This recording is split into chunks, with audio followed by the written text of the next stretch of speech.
Hey everyone, welcome back to Evony with Genghis. So continuing on with our reinforcing series.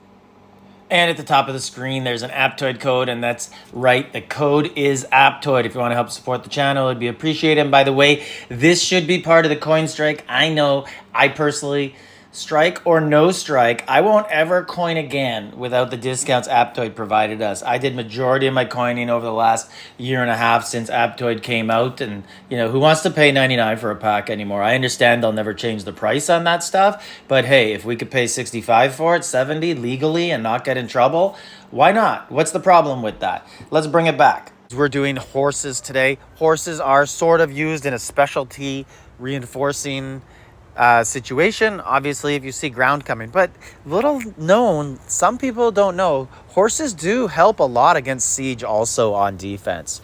So I used to, when I was a smaller player, I would send horses in to defend against siege, and they get a lot of kills. And lots of other people do this too. I'm not sure if it's because they didn't have as many siege, or they just actually think that they have an impact. I've heard some people say that they think horse help defend against siege depending on the siege range ring that is incoming. So if there aren't many siege range rings, or specifically there's no civ range ring that gives the extra 5%, then horses might work better on defense. Either way, horses aren't a bad option to defend against siege, and they're a great option to defend against ground. Now, I went through the tavern. I have a lot of free generals, tavern generals that you can use. Some aren't that good, but I wanted to give you a comparison of what a low-level tavern general will give you and high-level tavern generals, and then pay-to-play ones and give you the best options. So ones I looked at, so Barbarossa's not very good at it, Roland's not, Hannibal's not. So I wanted to look at some of the other ones, and one of the ones I wanted to look at was Robert Guisgard.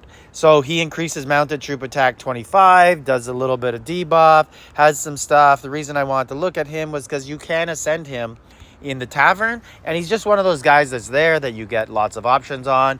He's not that good. We'll look at some of the buffs in a little bit and show you. And then we have Prime, and also just not going to be the best of the new generals for reinforcing. This guy might be the best of the high money generals for reinforcing. All of his stuff is two-way, works in almost every situation except for that. Basically every general in the game seems to have an attacking there. Not sure why. I guess it's just, you think they change it on some of the generals, just give them two-way, give them a little advantage in certain situations. But his buffs work everywhere, so he's good. And then if we go here and we look at Washington Prime, this is another guy, two-way buff. So if you got Prime and Prime, you got a pretty good situation there going on where you could use them in every situation. Marco Polo, his are a mixture of buffs. And let's look at some other stuff here. This, I'll tell you, this for a while was the best assistant on the wall for mounted generals. Lots of people went with him as the assistant if they wanted buffs, and it's because he adds a lot. He has a lot of stuff in here for buffs, for horses. And where else are we going to go here? We're going to go all the way over to others, and as I said earlier, Hannibal's not that good, but our man Martinez has two-way buffs. I was surprised. I thought he would have all attacking buffs, but he doesn't. The only thing is he does require a dragon. So if you're an old school player who still has him, have no fear. He works in all situations. Great. If you're a new player who wants a two-way general, also one that's really good at attacking monsters, have him, and he might have your dragon anyways. So he would help you out. But I'm going to show you probably the best one in the game. All seems to be this way for everybody. Wall generals. I'm just going to flip through this stuff quickly. You can look at it, but Boudica is amazing. I remember now why I had her as my wall general for so long, and it was to protect those horses, and boy, she was good. And then it just got to the point where I was looking for a replacement because these core attributes weren't quite high enough for her. So those are something you could take into account also. Now, let's look at the spreadsheet. This is a Genghis spreadsheet. This is what we do, old school, and we just type them out. So reinforcing Messina. So this is a paid money general that's hard to get. This is 5 stars, no red stars. Messina will give you 110 attack, 20 HP, 55 defense. So just pretend you're going to use him as assistant. Like that's your baseline assistant, right? Because it's going to be a non 10-star general, no ascension, and you can get that from lucking out and getting one of these guys in a chest if you don't spend much money. Robert Guisgard, if you, and my typing can't even pronounce or spell things correctly. So if you have him only at 5 stars, not good, because you might as well just use Messina as the lead. And then if you 10-star him, adding that together, that puts him at 80, 30, 45. Not as good as Messina. So Guisgard, basically not an option. Wanted to show you guys that. So if we compare Prime and Messina, attacks within 5, HP, defense, 55 more for Prime. So Prime now becomes the better assistant than Messina. And Il Namosa, who I talked about, 70, 85, 20. Very nice. But as of now, the best combo is still going to be Prime and Messina, right? Either one of them could be your lead. Figure out the march size, I guess. That'd probably be the way to go with it. And if you could get one copy and ascend him.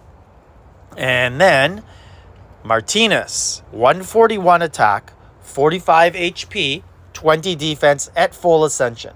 So if you have Martinez fully ascended already, maybe you want to go with him as the lead and Prime or Messina as the assistant. Keep in mind, Martinez cannot take an attack book, nor can his partner. So that kind of hurts him as well. But wow, look at this one. This is how good Boudica is. Boudica should be in there for you. Because 10 stars on the left, 112 attack, 166 HP, 100 defense. That is not an error. I added it up twice just to make sure. She is so strong, and I'll go add it up for you guys right now. And on the right is her with no stars. Just 5 gold. That's it. 92, 66, 10. Still very comparable to the new guys. So basically, if you want to reinforce, I would say Boudica is the best option, because even if you just get 1 or 2 stars on her, she's going to be really, really strong. And then try and use one of the money generals as the assistant, or have a combo of Boudica and Martinez, but Boudica can use all 3 percentage books also. The best horse reinforcement general in the game, no doubt about it.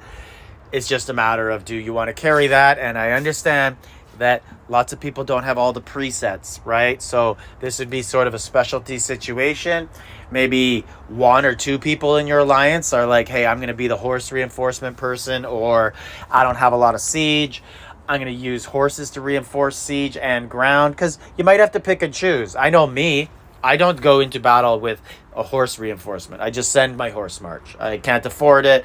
I have 8 marches. 3 of them go to siege. So right there, I'm kind of set on what I'm going to be doing with reinforcements based on our sizes. But you should work out a plan with your alliances, and I'll be doing siege next. I know that's probably the most anticipated one, or the one that could be used the most, especially if you look at larger players. We mostly use siege all the time. So let me know in the comments what you guys think. Like, subscribe, leave a comment.